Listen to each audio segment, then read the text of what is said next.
السلام علیکم ورحمۃ اللہ وبرکاتہ۔ الحمد للہ رب العالمین والصلاة والسلام علی اشرف الانبیاء والمرسلین۔ اللہم لا سہل الا ما جعلتہ سہلا وانت تجعل الحزن اذا شئت سہلا۔ اللہم رب اشرح لی صدری ویسر لی امری واحلل عقدۃ من لسانی یفقہوا قولی۔ اللہم رب زدنا علما، اللہم رب زدنا علما۔ اللہ پاک کی حمد و ثناء اور عقائد و جہاں نبی مکرم تاجدار عرب و عجم سید المرسلین کی ذات گرامی پر درود و اسلام کے بعد رب کائنات کا احسان عظیم ہے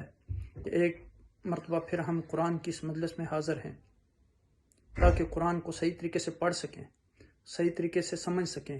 اور قرآن کا میسج دوسرے لوگوں تک پہنچا سکیں۔ گزشتہ مجلس میں ہم نے قرآن حکیم کی جس آیہ مبارکہ پر گفتگو کی تھی وہ سورہ بقرہ کی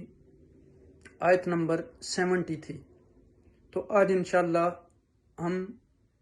سورہ بقرہ کی آیت نمبر 71 پر گفتگو کریں گے۔ قرآن کا پڑھنا بھی عبادت ہے، قرآن کا سننا بھی عبادت ہے، قرآن میں غور و فکر کرنا بھی عبادت ہے، قرآن کا میسج کنوے کرنا بھی عبادت ہے، اور قرآن میں غور و فکر اور تدبر کرنا بھی عبادت ہے، اور قرآن کی مجلس میں بیٹھنا بھی عبادت ہے۔ رب کائنات اس آیہ کریمہ میں ارشاد فرماتے ہیں قال انہ یقول انہا بقرۃ لا ذلول تثیر الارض ولا تسقی الحرث مسلمۃ لا شیۃ فیہا قالوا الآن جئت بالحق فذبحوها وما کادوا یفعلون۔ تو یہاں رب کائنات نے ارشاد فرمایا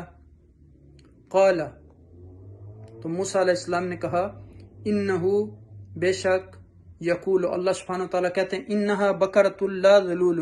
کہ وہ گائے نہیں محنت کرنے والی، تثیر الارض اور نہ جوتنے والی یعنی جیسے ہل چلاتے ہیں، ولا تسقی الحرث اور نہ پانی دیتی ہو،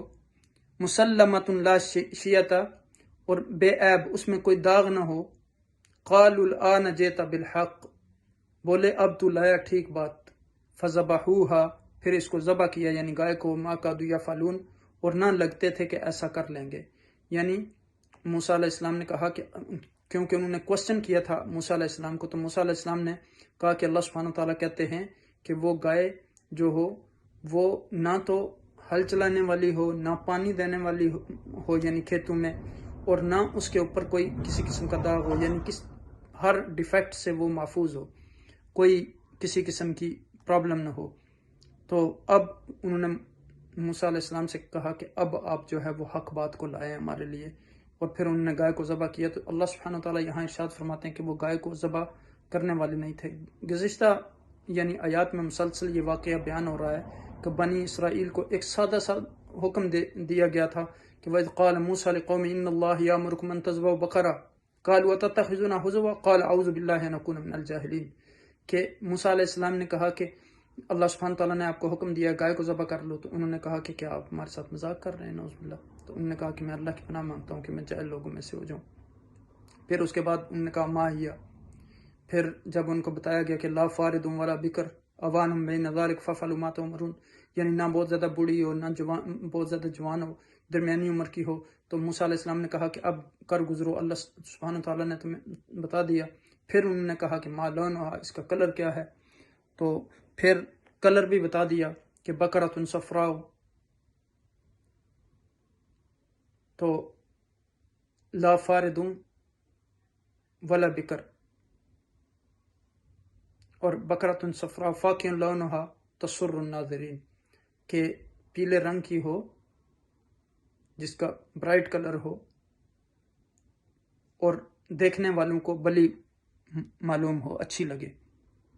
تو یہاں اب دیکھیں کہ ہر سوال کا اللہ تعالیٰ نے جواب دیا کہ وہ گائے نہ بہت بڑی ہو نہ چھوٹی عمر کی ہو، اس کا رنگ زرد ہو، وہ دیکھنے والوں کو بہت بلی معلوم ہوتی ہو۔ سب جان لینے کے بعد بھی انہوں نے کہا کہ ہماری سمجھ میں نہیں آیا، ہمیں گائے کی پہچان نہیں ہو رہی، ہمیں شبہ ہو گیا ہے یعنی مغالطہ لگ گیا ہے۔ تو حضرت موسیٰ علیہ السلام نے فرمایا کہ وہ گائے کاشتکاری کے کام نہ آتی ہو، اس میں کوئی عیب اور داغ نہ ہو۔ پھر انہوں نے کہا کہ ہاں اب آپ نے ٹھیک بات کہی، غرض بڑی اجتوں کے بعد وہ گائے جو ہے انہوں نے ذبح کی۔ اب بھی ان کے رویے سے معلوم ہوتا تھا کہ وہ ایسا نہیں کریں گے، گویا اب بھی انہوں نے بادل نخواستہ حکم الہی تعمیل کی۔ تو اب دیکھیں کہ نعوذ باللہ کیسا رویہ تھا بنی اسرائیل کا حضرت موسیٰ علیہ السلام کے ساتھ، کہ وہ ان پر ٹرسٹ بھی نہیں کرتے تھے۔ انہوں نے کہا کہ اللہ سبحانہ تعالیٰ نے آپ کو حکم دیا کہ گائے کو ذبح کریں، تو اگر اسی وقت وہ گائے ذبح کر لیتے تو مسئلہ حل ہو جاتا، لیکن جتنے انہوں نے سوال کیے پھر اتنی ان پہ اوپر سخت شرائط لگائی گئیں، پھر وہ گائے ان کو ملنا ہی مشکل ہو گئی، اور پھر وہ بہت زیادہ قیمت کے ساتھ انہوں نے وہ گائے خریدی۔ تو اس لیے انسان کو یعنی جو سیدھا سادہ اللہ سبحانہ تعالیٰ کا جو بھی حکم ہے آپ کے سامنے اس پر عمل کریں، اس میں یعنی بار بار سوال کرنے، یعنی انسان مومن جو ہے اس کا یہ رویہ ہے کہ سمعنا واطعنا۔ تو اب دیکھیں کہ تصور کریں کہ یہ کیسے ہو سکتا ہے کہ ایک پیغمبر یعنی جو ہے وہ یہ کہے نعوذ باللہ کہ اللہ کا یہ حکم ہے، اور بعد میں کہے کہ نہیں میں مذاق کر رہا تھا۔ اللہ کے پیغمبر کبھی بھی ایسا نہیں کر سکتے۔ اللہ سبحانہ تعالیٰ نے اپنے پیغمبروں کو اس لیے بھیجا کہ وہ حق بات لوگوں تک پہنچائیں۔ تو اب یہاں دیکھیں کہ وہ جب موسیٰ علیہ السلام نے ان کو یہ حکم دیا تھا کہ اللہ سبحانہ تعالیٰ نے آپ کو حکم دیا